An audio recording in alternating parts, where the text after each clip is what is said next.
क्या लगता है बाकी लोग आएंगे या नहीं आएंगे? लेंस बच्चों दो तरह के होते हैं, एक होते हैं कन्वर्जिंग, एक होते हैं डाइवर्जिंग।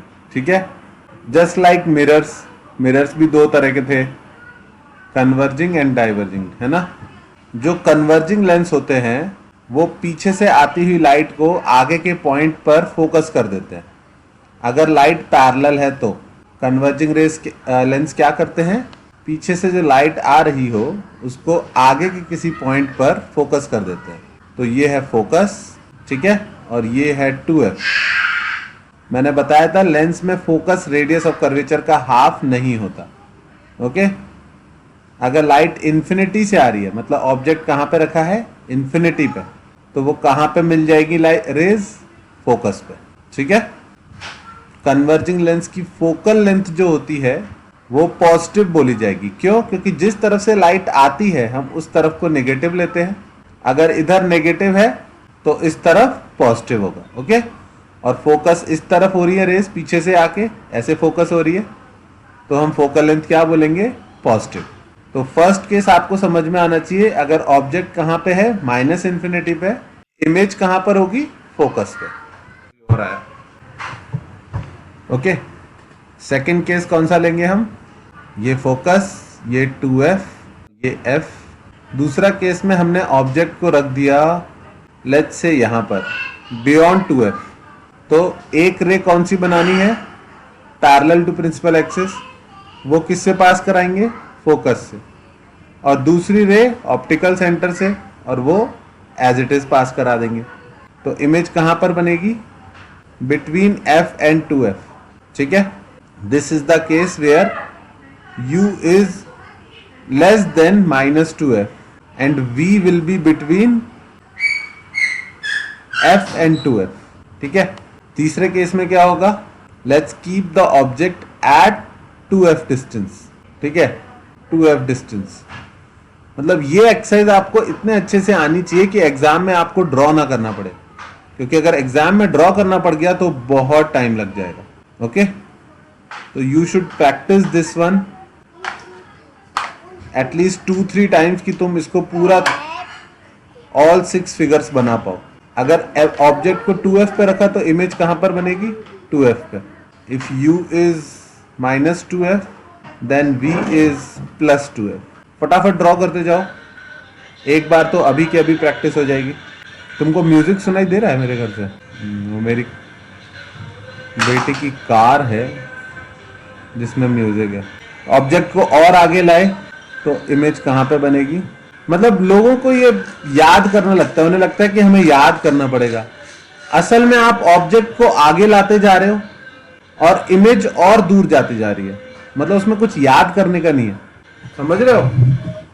एक सेकंड, गेट लग बंद।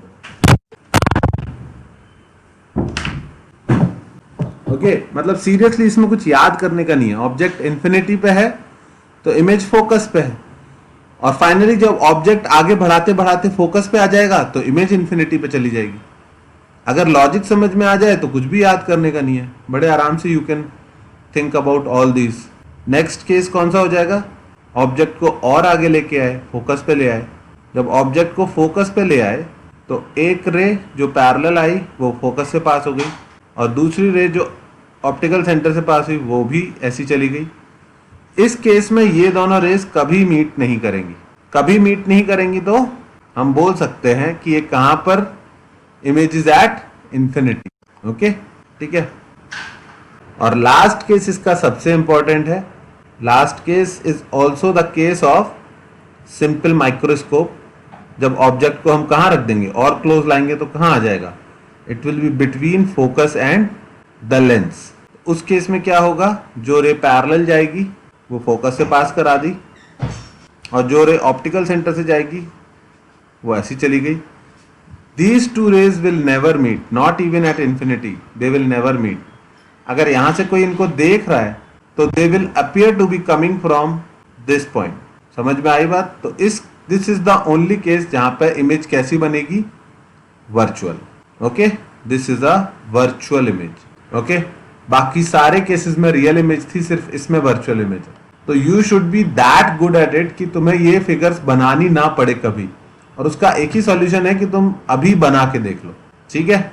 मतलब अगर मैं इनको केसेस का नाम दे दूं तो u v इमेज, ये तीन चीजें क्लियर होनी चाहिए। अगर u माइनस इन्फिनिटी है तो v f है, इमेज कैसी है, रियल एंड हाईली डिमिनिश्ड, ठीक है। ऑब्जेक्ट अगर कहां पर है, u is between -2f and minus infinity, तो इमेज कहां पर है, बिटवीन f एंड 2f। हाँ, कैसे लिखूं मैं इसको कि ये इतने स्पेस में आ जाए, मेरा कोई और आया ज्वाइन कर ले। क्या हुआ रिदम, भूल गया था क्लास? तुझे बोला था ना मैंने याद दिलाने के लिए। बच्चों ये वाली टेबल आपको खुद से बनानी आनी चाहिए। मतलब टेबल क्या बनानी आनी चाहिए आपको, एकदम क्लियर होना चाहिए। ऑब्जेक्ट माइनस इन्फिनिटी पे तो इमेज फोकस पे, कैसी इमेज होगी, real and highly diminished. Object अगर माइनस इन्फिनिटी से -2f के बीच तो इमेज f से 2f के बीच, इमेज कैसी होगी, इमेज होगी रियल और डिमिनिश्ड, ओके। अगर ऑब्जेक्ट कहां पर है, फिर उसके बाद 2f पर है, -2f पे, तो इमेज होगी +2f पे, it will be real and same size. उसके बाद ऑब्जेक्ट को और आगे लेके आए, कहां पर लेके आए, -2f एंड -f के बीच में, इमेज गई 2f एंड इन्फिनिटी के बीच में, it is real and enlarged. ये कौन सा केस है, ये कौन सा केस है, -2f एंड 2f, ये वाला, इसमें बड़ी इमेज बनी। फिर ऑब्जेक्ट फोकल लेंथ पर, मतलब फोकस पर, तो इमेज इन्फिनिटी पर, ठीक है। इस केस में इमेज एक्चुअल में हम इन्फिनिटी पर बनेगी, ठीक है। तो it will be very very far away, we can not, infinity पर बनेगी तो it will be highly enlarged, ठीक है, रियल। बट हमको ये दिखाई, मतलब it is so far away we can not take it on a screen, ठीक है। और फाइनल वाला केस सबसे इंपॉर्टेंट है, this is the important case, जिसमें object is between focus and lens. उस केस में इमेज कहां है, behind the object, and this is the important क्योंकि इसमें वर्चुअल इमेज है और वो कैसी होगी, enlarged. This case is used as simple microscope. ये वाला जो केस है यही सिंपल माइक्रोस्कोप होता है, हम अभी थोड़ी देर में पढ़ेंगे। तो मैंने दो बार, टेक्निकली मैंने दो बार ये केस बना दिया अभी, एक बार फिगर में और एक बार टेबल पे। All I request you to do is do this exercise at least 2-3 times, ठीक है, ताकि तुम्हें एग्जाम में सोचना ना पड़े।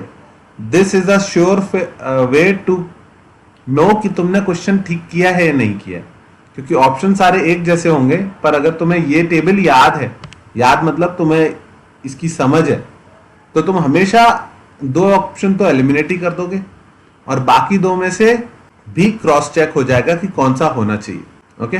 तो this is converging lens. Upon convex lens भी बोलते हैं, पर मैंने बताया था कॉन्वेक्स लेंस को अगर आप ऐसे लिक्विड में पुट कर दो जिसकी रिफ्रैक्टिव इंडेक्स लेंस से ज्यादा है तो वो डाइवर्जिंग बन जाएगा। आई होप ये बात याद है सबको, ठीक है। तो दिस इज कन्वर्जिंग लेंस। जल्दी से ड्रॉ करो इसको, या स्क्रीनशॉट ले लो, खुद से ड्रॉ करना, क्योंकि मतलब कॉपी करने का कोई फायदा नहीं है। स्क्रीनशॉट ले लो, खुद से ड्रॉ करना सारी पोजीशंस के लिए। ड्रॉ करने के लिए सही लेंथ होना चाहिए। मेरे पास तो वो भी नहीं था अभी। अगर तुम ये गैप्स इक्वल बनाओगे ना तो तुम्हारे सारे सही आएंगे। ये 2 सेंटीमीटर है गैप, 2 सेंटीमीटर नहीं, ये गैप इक्वल होना चाहिए, जितना ये हो उतना ही ये हो, उतना ही ये हो, उतना ही ये हो। समझ में आया? अगर चारों गैप इक्वल बनाओगे तो तुम जब भी रे डायग्राम बनाओगे एग्जैक्ट बनेगा तुम्हारा, ओके। और सर ऑब्जेक्ट को 3 सेंटीमीटर लेना है। ऑब्जेक्ट को थोड़ा सा बस हाइट ले सकते हो, डजंट मैटर, मतलब एक जितना फोकल लेंथ है उससे थोड़ा छोटा ही रखना बस। बहुत बड़ा ऑब्जेक्ट बनाओगे तो हो सकता है कुछ प्रॉब्लम है। इसका बोर्ड्स में तो क्वेश्चन आ सकता है ना इसको। बिल्कुल आ सकता है। तो उसके लिए तो मेजरमेंट चाहिए। मेजरमेंट दी होगी उसमें, यस, है ना। तुम मुझे अभी के अभी कोई केस सोच के बोलो, इसको हटा दूं, ठीक है। हाँ, इसमें तुम्हें याद क्या रखना है? बोले सर ये पूरा तो हमें याद नहीं रहेगा। अगर तुम्हें पूरा याद नहीं रहेगा तो तुम्हें ये याद रखना है कि कन्वर्जिंग लेंस रियल इमेज कैसी बना सकता है, हर तरह की, diminished, same size and enlarge. But जब वो वर्चुअल इमेज बनाएगा तो कैसी बनाएगा, वर्चुअल इमेज कैसी बनाएगा, डेफिनेटली इनलार्ज्ड। तो अगर पूरे पेज में अगर तुम्हें एक चीज रटनी है तो वो ये एक लाइन, और आई होप रटना ना पड़े तुमको। रियल इमेज हर टाइप की बना सकता है, पर वर्चुअल इमेज कैसी बनाएगा कन्वर्जिंग लेंस, सिर्फ इनलार्ज। तो जो भी अच्छे क्वेश्चंस होंगे उसमें ये नहीं बताएंगे कि लेंस किस टाइप का है, पर उसमें आपको केस देख के पता चल जाएगा कि ये लेंस किसका है। वर्चुअल एंड इनलार्ज कन्वर्जिंग में हो सकता है, और डाइवर्जिंग में कैसा होगा, वर्चुअल एंड डिमिनिश्ड। रियल कैसा भी हो सकता है कन्वर्जिंग में, डाइवर्जिंग में रियल का केस नहीं आएगा। Is that clear? अभी बनाता हूं डाइवर्जिंग के लिए, इसको हटा दूं, अब इसका स्क्रीनशॉट ले लो, काफी साफ सुथरा सा बन गया ये। हटाऊं इसको ना। Second is diverging lens. Diverging lens बड़ा अच्छा है, इसमें कोई केसेस ही नहीं होते। ये बेचारा डाइवर्ज कर रहा है रेस को, रियल ऑब्जेक्ट से जो रेज आती है वो ऑलरेडी डाइवर्जिंग होती है, ये उन्हें और डाइवर्ज कर देगा, तो रियल इमेज तो बनने से रही। क्या मेरा स्टेटमेंट समझ में आया आपको? ये क्या करता है डाइवर्जिंग लेंस, इस पर जब रेज गिरती है तो इसका ये वाला फोकस वर्क में होता है, पीछे वाला, ठीक है। मतलब बनाते दोनों तरफ है, लेकिन इसका कौन सा फोकस वर्किंग में होता है, पीछे वाला। इट्स अ डाइवर्जिंग लेंस, ये वाला। तो रेज इस फोकस से पास नहीं करेंगी बेटा, इस फोकस से डाइवर्ज होती दिखाई देंगी, ऐसे। समझ में आई बात? अगर एक और बना दूं इस तरह से तो वो भी ऐसे जाती दिखाई देगी। तो डाइवर्जिंग लेंस को इसलिए डाइवर्जिंग बोलते हैं क्योंकि पैरेलल रेज जब आती है तो वो कैसी चली जाती है, एक दूसरे से दूर। ओके, अब ये इमेज कैसी बनाएगा, कहीं पर भी ऑब्जेक्ट रख लो, इस बेचारे का एक ही केस है। एक ही केस मतलब जब ये पैरेलल रेस को डाइवर्ज कर देता है तो ऑलरेडी डाइवर्जिंग रेस को तो और भी ज्यादा डाइवर्ज कर देगा। ऑलरेडी डाइवर्जिंग क्यों बोल रहा हूं मैं, आप कहीं पर भी ऑब्जेक्ट रखो, यहां पर रखो, यहां पे रखो, यहां पे रखो, कहीं पर भी रखो ऑब्जेक्ट को, जो रेस जाएंगी बच्चों वो कैसी जाएंगी, एक ये और एक ये। ओहो, हाथ से नहीं बनाना चाहिए, सॉरी, हाथ से नहीं बनाना चाहिए था डाइवर्जिंग लेंस। ठीक है, ये रहा मेरा ऑब्जेक्ट, इससे जो भी दो रेज बनाऊंगा, ये बच्चों कैसी रेज है, एक दूसरे से दूर जाती हुई रेज है ना। बताया था रियल ऑब्जेक्ट से एक पॉइंट से बहुत सारी रेज निकलती है, तो ये रेज इस डाइवर्जिंग लेंस के बाद और ज्यादा डाइवर्ज हो जाएंगी। ये वाली ऐसी चली जाएगी और ये वाली ऐसी चली जाएगी। तो अब पहले भी ये कभी मीट नहीं करती है, एक दूसरे से दूर जा रही थी, और अब तो ये डेफिनेटली मीट नहीं करेंगे। तो अगर कोई ऑब्जर्वर यहां पर है तो उसको क्या दिखाई देगा, उसको ये दोनों रेज इस पॉइंट से आती दिखाई देगी। समझ में आई बात? मतलब उसको ये ऑब्जेक्ट यहां पे दिखाई देगा। ओके, कैसी इमेज है, वर्चुअल, और कैसी है, डिमिनिश्ड। ठीक है, हमेशा वर्चुअल एंड डिमिनिश्ड इमेज दिखाई देगी डाइवर्जिंग लेंस में, ऑलवेज वर्चुअल एंड डिमिनिश्ड। कभी आप लोगों, कितने लोगों को चश्मा लगा हुआ है, मायोपिया है किसी को जिसको दूर की चीजें साफ ना दिखाई देती हो? आप में से कोई नहीं है ऐसा? अरे घर पे तो होगा जो जिन लोगों को वो लोग डाइवर्जिंग लेंस लगाते हैं अपनी आंख के आगे। अगर आप उनका चश्मा लेके उसमें से देखोगे तो दूर की चीजें सब छोटी छोटी दिखाई देंगी आपको, वर्चुअल एंड डिमिनिश्ड ऐसी दिखाई देंगी। पूरी दुनिया, एक नॉर्मल आई साइट वाले को एक डाइवर्जिंग लेंस से जब वो देखेगा तो सब कुछ छोटा छोटा दिखाई देता है। ओके, हटा दूं उसको भी। ठीक है, कन्वर्जिंग एंड डाइवर्जिंग लेंस। और मैंने क्या क्या बताया था लेंस फॉर्मूले के बारे में? लेंस फॉर्मूला बता दिया था ना मैं अच्छे से, 1/v minus 1/u equals to 1/f। Okay, and magnification is equals to हमेशा किसके बराबर होता है, hi/ho, और लेंस के केस में किसके बराबर होता है, v/u। मैग्निफिकेशन हमेशा हमेशा हमेशा पॉजिटिव होता है फॉर वर्चुअल इमेजेस, चाहे वो लेंस हो या मिरर हो, और नेगेटिव होता है for real images, for both lens and mirror. ठीक है, इसकी फोकल लेंथ, लेंस की फोकल लेंथ fr/2 होना जरूरी नहीं है, हो सकती है पर जरूरी नहीं है। कैसे कैलकुलेट करते हैं, 1/f is equals to μ2/μ1 minus 1 bracket में 1/r1 माइनस 1/r2। ये हो गया लेंस मेकर फॉर्मूला। तो पहला फॉर्मूला, दूसरा फॉर्मूला एंड तीसरा फॉर्मूला, ये 3 फॉर्मूले लेंस के बारे में क्लियर होने चाहिए। चौथी चीज मैंने बताई थी कि अगर 2 लेंस एक दूसरे के पास रख दिए जाएं तो equivalent power P1 plus P2 होती है, यानी 1 by equivalent focal length 1 by F1 plus 1 by F2 होती है। अगर दोनों लेंस के बीच में बच्चों कुछ गैप दिया है तो 1 बाई F इक्विवेलेंट हो जाएगी 1 by F1 plus 1 by F2 minus D by F1 F2। Okay, और लेंस के बारे में क्या बताया? अगर एक लेंस के आगे एक मिरर लगा है तो क्या करते हैं? इसको आप एक लेंस प्लस एक मिरर की तरह ट्रीट कर सकते हो। और 1 बाई F इक्विवेलेंट, इक्विवेलेंट किसकी होगी? मिरर की। एक लेंस और एक मिरर मिलके एक मिरर है, जो लाइट रे आएगी वो आगे नहीं जाएगी, वापस पीछे जाएगी। इसका फॉर्मूला क्या होता है? 1 by F of mirror minus 2 by F of lens. Got it? और लेंस के बारे में मैंने आज लास्ट चीज क्या बताई कि जो कन्वर्जिंग होता है लेंस, वो रियल इमेज हर तरह की बनाता है, पर वर्चुअल हमेशा कैसी बनाता है बच्चों? Real image can be diminished, magnified और सेम साइज, पर वर्चुअल कैसी बनाता है कन्वर्जिंग लेंस? हमेशा मैग्निफाइड। जबकि जो डाइवर्जिंग लेंस होता है वो हमेशा कैसी इमेज बनाता है? एक तो वर्चुअल और दूसरा डिमिनिश्ड। ये सारी बात हम रियल ऑब्जेक्ट के लिए कर रहे हैं। वर्चुअल ऑब्जेक्ट का केस थोड़ा अलग होता है, पर वर्चुअल ऑब्जेक्ट बताया था ना, it is not a real object. वो जब लाइट रेज ऑलरेडी कन्वर्ज हो रही हो और रास्ते में कोई और चीज आए तब वर्चुअल ऑब्जेक्ट की बात करते हैं। आई थिंक लेंस के बारे में सब कुछ लिखा है इस पेज पे। You can take a screenshot, या एक्चुअली आपको लिख लेना चाहिए एक पेज पे ये सारी चीजें। It will be useful someday while you are revising this. ठीक है, इस लास्ट पेज को ध्यान में रखते हुए मैं कुछ क्वेश्चंस करा सकता हूं आपसे। हटा दूं बच्चों? डन? मतलब ये सब मैं नोट्स में ऑलरेडी दे चुका हूं, मैंने बस एक रिकैप दे दिया कि लेंस के बारे में ये सारी चीजें हमें पता होनी चाहिए। राहुल लिख लिया इसको? बोल दिया करो ना, तो मैं बैठा वेट कर रहा हूं। पहला question, an object of height 12 centimetre is placed 30 centimetre away from a converging lens of focal length 15 centimetre, नहीं, of focal length 20 centimeter. Calculate the disposition and size of the image. Solve करके दिखाओ बच्चों। u की value कितनी लोगे इसमें? Rhythm u की value कितनी है क्वेश्चन में? 30 या प्लस 30 या माइनस 30? पक्का है ना? से रेज आती है उधर को नेगेटिव लेते हैं, ठीक है, तो इस तरफ को नेगेटिव लेते हैं, तो u तो -30 हो गया। और फोकल लेंथ बच्चा कितनी होगी इस केस में? +20 या -20?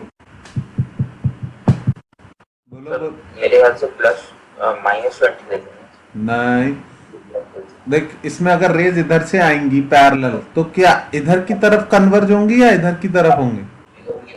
अंदर की तरफ। अंदर की तरफ पीछे आएंगे वापस? लेंस है बेटा ये। अच्छा, ये लेंस है, इसमें आगे की तरफ कन्वर्ज होती है रेज, ठीक है। अभी तो बनाई थी मैंने सारे। अच्छा तू लेट ज्वाइन किया था, ठीक है, कोई बात नहीं। तो फोकल लेंथ इसमें कैसी होगी? Positive +20 centimetre. यू और एफ पता है तो वी कैलकुलेट कर सकते हो।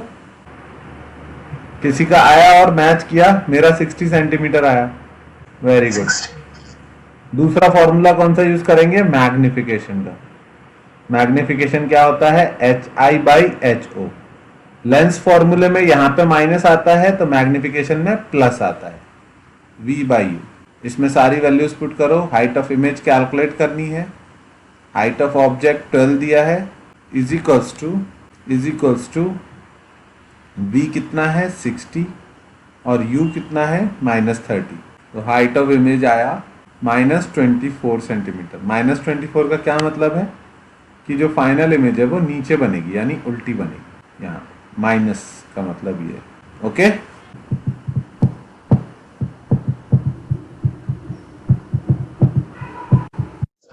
बोलो सर।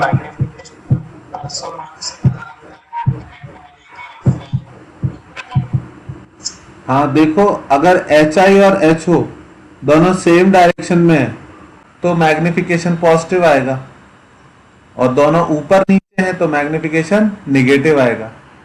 रियल इमेज के केस में हमेशा ऊपर नीचे होते हैं। देखो इसमें भी पीछे से रेज आई और नीचे जाके कन्वर्ज हुई, समझ रहे हो? और वर्चुअल के केस में दोनों सेम डायरेक्शन में रहते हैं। रियल इमेज में मैग्निफिकेशन हमेशा नेगेटिव होता है, नो एक्सेप्शन, लेंस और मिरर। ओके, चलो एक और क्वेश्चन लिख के दिखाओ। A lens of focal length 60 centimetre makes a virtual diminished image of 1/3 the size of the object। Question दो बार पढ़ लेना। Calculate the distance of the object with the lens of course. बच्चों आपसे क्लास मॉर्निंग में 7:30 ही रहेगी। I thought मैंने बता दिया था क्लास में, शायद कुछ कंफ्यूजन रह गया। सवेरे में उठ के बैठा था, कोई था ही नहीं, लिंक भेज के आई वाज लाइक लोग आ क्यों नहीं रहे। ठीक है, कल भी 7:30 रहेगी। उठ जाओगे ना, संडे है कल। ये कौन सा लेंस है ये समझ में आ गया आपको? मैंने बताया नहीं है क्वेश्चन में कौन सा लेंस है। वर्चुअल डिमिनिश्ड कौन बनाता है? पीछे देखो नोट्स में, वर्चुअल डाइवर्जिंग लेंस। कन्वर्जिंग जो है जब वर्चुअल बनाएगा तो कैसी बनाएगा? बड़ी बनाएगा अपने पीछे। ओके, डाइवर्जिंग है हमेशा वर्चुअल बनाता है और छोटी सी बनाता है। तो डाइवर्जिंग लेंस की शक्ल याद आनी चाहिए इससे आपको। कौन सा होता है डाइवर्जिंग लेंस? ये वाला। फिर ये याद आना चाहिए कि जब पैरेलल रे आती है तो डाइवर्ज हो जाती है, फोकस यहाँ पे होता है। डाइवर्जिंग लेंस की फोकल लेंथ कैसी ली जाएगी? पॉजिटिव या नेगेटिव? बहुत बढ़िया, फोकल लेंथ पता चल गई। अच्छा, और इसका मैग्निफिकेशन बच्चों क्या होगा? 1/3 बोला है। HI/HO कितना बोला है? 1/3। लेकिन ये 1/3 पॉजिटिव का लेंगे या नेगेटिव का? कोई बताएगा? पॉजिटिव या नेगेटिव? अभी बताया मैंने, रियल इमेज में हमेशा मैग्निफिकेशन नेगेटिव होता है, वर्चुअल में हमेशा पॉजिटिव होता है। वर्चुअल इमेज ऊपर रखे ऑब्जेक्ट की ऊपर ही बनती है, यहां पर बनेगी। ओके, ये दोनों रेस कहां से आती दिखाई देंगी? यहां से। तो वर्चुअल में मैग्निफिकेशन पॉजिटिव, रियल में मैग्निफिकेशन नेगेटिव। तो वर्चुअल है तो magnification positive. Is equals to क्या रख सकते हैं? एम को V/U। कैसे याद रखना है? लेंस फॉर्मूले में 1/V minus 1/U equals to 1/F होता है, पर लेंस के मैग्निफिकेशन में प्लस V/U होता है। यहां माइनस यहां प्लस। तो बच्चों V और U के बीच दो रिलेशन मिल जाएंगे या नहीं आपको? एक ये और एक ये, दो रिलेशन, दो अननोन। U कैलकुलेट करना है, करके दिखा दोगे? सॉल्व करके दिखाओ। दो रिलेशन दो अननोन, दो इक्वेशन दो अननोन। VU का एक यहां से और एक यहां से। यहां से V की वैल्यू निकाल के उसमें पुट कर देना, ये वैल्यू उठा के यहां से यहां पुट कर देना, वैसे ही सॉल्व हो जाएगा। बाकी लोगों को आया समझ में? V को U/3 पुट करेंगे तो क्या हो जाएगा? 3 ऊपर चला जाएगा, minus 1/U is equals to minus 1/60। ये कितना हो जाएगा? 2/U is equals to minus 1/60। ये कितना हो जाएगा? U equals to minus 120। समझ में आया? ओके। हाँ, एक और मेथड होता है जिसको बोलते हैं डिस्प्लेसमेंट मेथड। ये मेथड होता है to calculate focal length of converging lens. Okay, इसमें क्या करते हैं, एक यहाँ पर सोर्स रख देते हैं लाइट का, जैसे कोई कैंडल टाइप है, पॉइंट सोर्स छोटा, ठीक है, और उसके सामने थोड़ा दूर पे एक स्क्रीन रख देते हैं। ये क्या है? स्क्रीन। ऐसे तो इस सोर्स की लाइट इस स्क्रीन पे पूरी फैल जानी चाहिए, लेकिन हम क्या करते हैं, इसके बीच में एक लेंस लगाते हैं, कन्वर्जिंग लेंस। और ये कन्वर्जिंग लेंस से क्या कोशिश करते हैं कि इसकी जो इमेज है एकदम शार्प इमेज स्क्रीन पे बन जाए। समझ रहे हो? इस लेंस को मूव करते हैं आगे पीछे कि एकदम शार्प इमेज स्क्रीन पे बन जाए। तो ऑब्वियस सी बात है कि लेंस को मूव करते हैं, स्क्रीन को फिक्स रखते हैं और कोशिश करते हैं कि इसकी शार्प इमेज यहां बन जाए। तो जब भी शार्प इमेज बनेगी लेट्स से इन दोनों के बीच टोटल डिस्टेंस है, उसको हम फिक्स रखते हैं एल को, और लेंस को आगे पीछे मूव करते हैं बस। तो जब भी शार्प इमेज बनेगी, ये डिस्टेंस बच्चों एक्स मान ली मैंने, तो ये वाली डिस्टेंस कितनी हो जाएगी, एल माइनस एक्स। अब अगर मैं पूछूं कि u की वैल्यू कितनी है, तो आप क्या बोलोगे, माइनस एक्स, और v की वैल्यू कितनी है, l माइनस एक्स। ये ध्यान देना कि u को मैंने नेगेटिव लिया साइन कन्वेंशन के अकॉर्डिंग, क्योंकि किसको ओरिजिन लेते हैं, लेंस के ऑप्टिकल सेंटर को ओरिजिन लेते हैं। तो u को नेगेटिव लिया और v को पॉजिटिव लिया।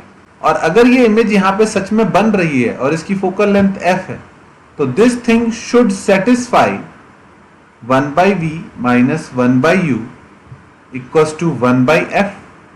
v की वैल्यू पुट करी मैंने l माइनस एक्स, u की वैल्यू पुट करी मैंने माइनस एक्स, और f तो फोकल लेंथ है ही, तो ये हो जाएगा x plus l minus x upon x into l minus x. I hope LCM वाला टर्म सबको समझ में आया होगा। और x से x कट के क्रॉस मल्टीप्लाई करके this will be x into l minus x is equals to L F. इसको थोड़ा सा और क्लियर करके, मतलब सारे टर्म्स एक तरफ इकट्ठे करूंगा, तो ये क्वाड्रेटिक बन जाएगी, x square minus x L plus L F equal to 0। क्या आप लोगों को बच्चों क्वाड्रेटिक के रूट निकालना आता है? इसके दो रूट आएंगे, एक x1 और एक x2। और तो और शायद आपको ये याद हो कि अगर क्वाड्रेटिक आती थी तो सम ऑफ रूट्स कितना होता था बच्चों, सम ऑफ रूट याद, तो माइनस बी बाई ए हो जाएगा l, और मल्टीप्लीकेशन ऑफ रूट्स कितना होता था, वो हो जाएगा एल एफ। अगर a प्लस बी पता है और a भी पता है, तो डू यू गाइज रिमेंबर कि a माइनस बी की वैल्यू निकालना बहुत आसान होता था। It will be root of a plus b का whole square minus 4 times a b. क्या ये वाली चीज समझ में आती है आप लोगों को, जो मैंने डायरेक्टली लिख दी? a प्लस बी का होल स्क्वायर में प्लस 2ab आएगा, यहां माइनस 4ab है तो वो माइनस 2ab बन जाएगा, और a माइनस बी का होल स्क्वायर बन जाएगा। तो अगर ये चीज पता है तो ठीक है, नहीं तो आपको ये नहीं पता ही करनी पड़ेगी। It is not that tough, एक बार खुद से सोचोगे तो आ जाएगा, रटने का कोई फायदा नहीं है। तो इस x1 माइनस x2 को हम लिख देते हैं डेल्टा x। यानी इस क्वेश्चन में इस लेंस की दो पोजीशन आएंगी जिसपे ये इमेज एकदम शार्प बनेगी, और वो दो पोजीशन कौन सी होंगी, x1 एंड x2। और बेस्ट पार्ट क्या है, x1 प्लस x2 कितना है, टोटल लेंथ के बराबर।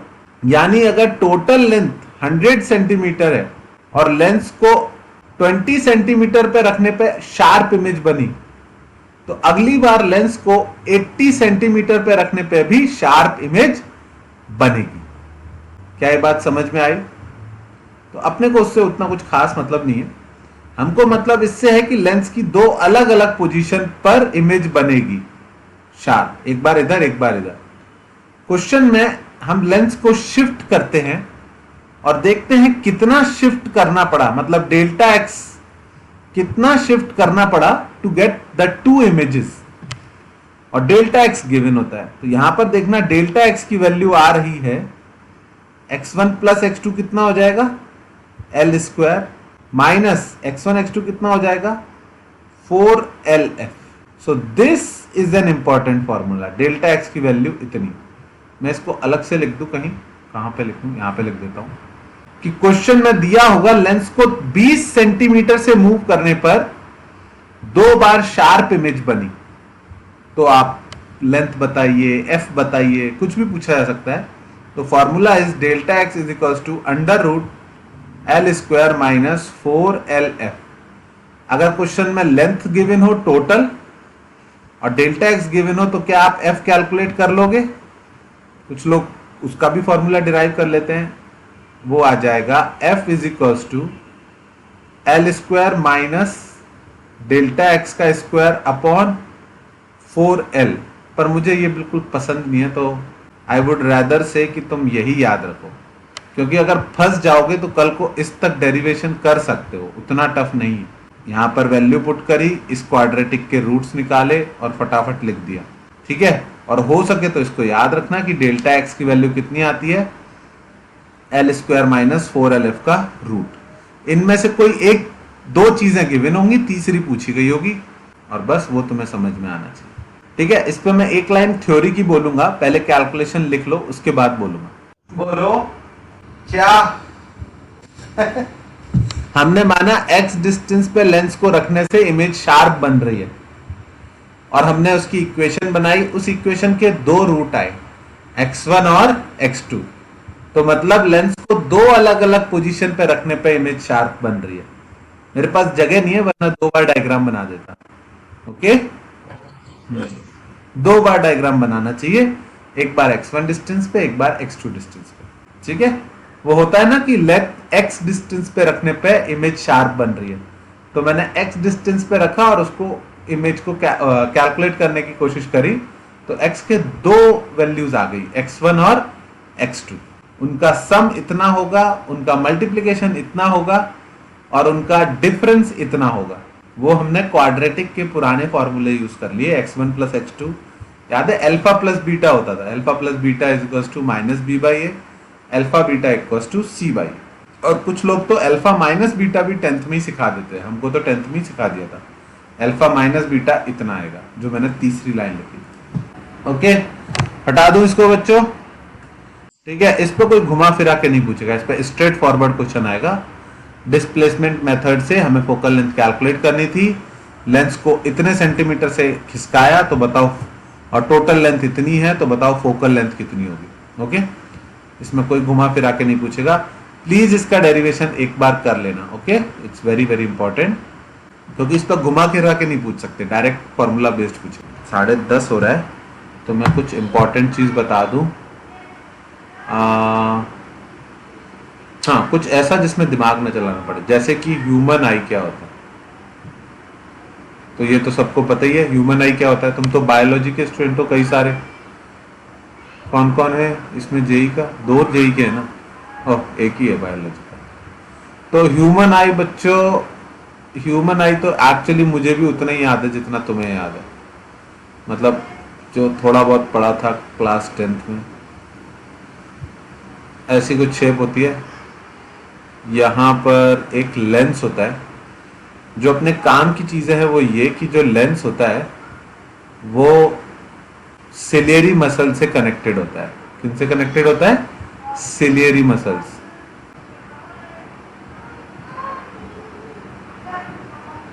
और सिलियरी मसल्स लेंस को खींच के उसकी फोकल लेंथ इंक्रीज या डिक्रीज कर सकती है। ठीक है, लिटरली मतलब फिजिक्स में मुझे इसी की जरूरत पड़ने वाली है कि ये जो लेंस होता है इसकी फोकल लेंथ हम चेंज कर सकते हैं। ओके, क्यों करनी पड़ती है चेंज? क्योंकि ये वाला पॉइंट होता है रेटिना। कौन सा होता है रेटिना? यहीं पर कहीं कोई रेटिना होता है। ठीक है, और इससे कनेक्ट होती है इस वाली, उसको क्या बोलते हैं नर्व? Optical nerve. हाँ, ऑप्टिकल नर्व जो दिमाग तक सिग्नल पहुंचाती है, हमें क्या दिखा वो बताती है। ओके, तो बच्चों इस लेंस का काम होता है इमेज को रेटिना पे बनाए। जब पैरेलल रेज आएंगी तब भी इसे इमेज कहां पे बनानी होती है? रेटिना पे। मतलब उस केस में ये वाली लेंथ क्या होना चाहिए? इसका फोकल लेंथ होना चाहिए। जबकि जब ऑब्जेक्ट पास में रखा होगा बच्चों, जब ऑब्जेक्ट पास में रखा होगा तो क्या करना पड़ेगा इस लेंस को? सेम पॉइंट पर इमेज बनाने के लिए अपनी पावर इंक्रीज करनी पड़ेगी या डिक्रीज करनी पड़ेगी? जब इंफिनिटी से रेज आ रही है तो इसने इमेज रेटिना पे बना दी, इसका मतलब आईबॉल की जो लेंथ है वो इसका फोकस हो गया। अब जब ऑब्जेक्ट पास में रखा है, यानी हम कुछ पढ़ाई कर रहे हैं, उस केस में जो रेज है वो पैरेलल है या कन्वर्जिंग है या डाइवर्जिंग है? जो रेज आ रही है डाइवर्जिंग। बच्चों पहले केस में इसने पैरेलल रेज को कन्वर्ज किया, सेकंड केस में इसको डाइवर्जिंग रेज को कन्वर्ज करना है। तो सेकंड केस में इसकी पावर क्या होनी चाहिए? ज्यादा। पावर हो जाएगी ज्यादा, फोकल लेंथ क्या हो जानी चाहिए, कम। और फोकल लेंथ कब होगी, जब थिकनेस बढ़ जाएगी। मतलब अगर मैं एक लेंस ऐसा बना दूं पतला सा और एक ऐसा बना दूं थिक, तो तुम्हें समझ में आता है इसमें से, मतलब इसका कर्व ज्यादा है, ज्यादा कर्व है, तो इसकी फोकल लेंथ ज्यादा होगी, इसकी फोकल लेंथ कम आएगी। जिसका कर्व ज्यादा है उसका बच्चों रेडियस ऑफ कर्वेचर छोटा आएगा, फोकल लेंथ भी छोटी आएगी। इसकी पावर कम आएगी, जिसकी इसकी पावर ज्यादा आएगी। ये बात समझ में आती है सबको? तो जो आई लेंस है वो इससे इस शेप के बीच खुद को चेंज कर सकता है। कैसे चेंज कर पाता है? With the help of ciliary muscles. वो उसकी थिकनेस को बढ़ा देते हैं, फोकल लेंथ रेडियस को कम कर देते हैं और पावर को बढ़ा देते हैं। ये आई लेंस कैसा है? रिलैक्स्ड। और ये आई लेंस कैसा है? कंप्रेस्ड। कंप्रेस्ड यानी इसे बोल सकते हैं स्ट्रेन्ड। इसको दोनों तरफ से सिलियरी मसल्स ने दबा रखा है। तो this is a human eye, it has a lens, converging lens, जो अपनी फोकल लेंथ चेंज कर सकता है। Is that clear to everyone? Trouble तब शुरू होती है जब बाई एनी रीजन हमारा लेंस अपनी फोकल लेंथ चेंज नहीं कर पाता है। ओके? किसी वजह से फोकल लेंथ जो लेंस है उसकी फ्लेक्सिबिलिटी कम हो जाए या सिलियरी मसल्स वीक हो जाए। समझ में आ रही है बात? तो उस केस में हमारा लेंस या तो पास की चीजों को ठीक से फोकस कर पाता है, या फिर दूर की चीजों को ठीक से फोकस कर पाता है, या फिर किसी को भी ठीक से फोकस नहीं कर पाता। Is that clear to everyone? ठीक है। और ये हम कल सवेरे पढ़ेंगे क्योंकि इसका थियोरेटिकल पार्ट है, और जिसको ये पार्ट नहीं समझ में आएगा उसको मायोपिया और हाइपरमेट्रोपिया का करेक्शन भी नहीं समझ में आएगा, जो मुझे कल पढ़ाना है। और थोड़ा बहुत माइक्रोस्कोप टेलीस्कोप भी उस पर डिपेंड करता है। तो आई थिंक ये पार्ट हम कल सवेरे पढ़ेंगे। Class is at 7:30, please go to sleep early. Okay guys?